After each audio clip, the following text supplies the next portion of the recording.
দূর থেকে অনেক কিছু শুনি। মেয়েরা তো সবখানেই সবসময় যৌন হয়রানিটা সব জায়গায় মেয়েরা হয়ে থাকে। এটা কি কারাগারের মধ্যেও কি এরকম কোনো কিছু মেয়েরা হয়? কখনো কি আপনি হয়েছিলেন যৌন হয়রানি? আসলে এরকম অনেকে ভাবে, কিন্তু কারাগারের মধ্যে এই জিনিসটা একেবারেই অসম্ভব। আমি যদি এটা চিন্তা করি তাহলে from that point of view কারাগার is a very safe place.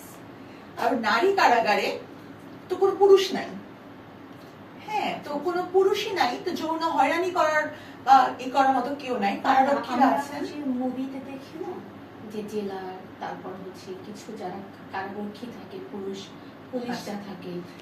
যেমন আমরা পুরুষ জেলার পেয়েছি, তো উনি একজনই, কিন্তু কারারক্ষী কোনো পুরুষ কারারক্ষী কারার ভিতরে প্রবেশ করতে পারে না। যারা প্রবেশ করে তারা সকলেই নারী কারারক্ষী। হ্যাঁ, এবং যখন যদি কোনো কনস্ট্রাকশনের কাজ হয়, কোনো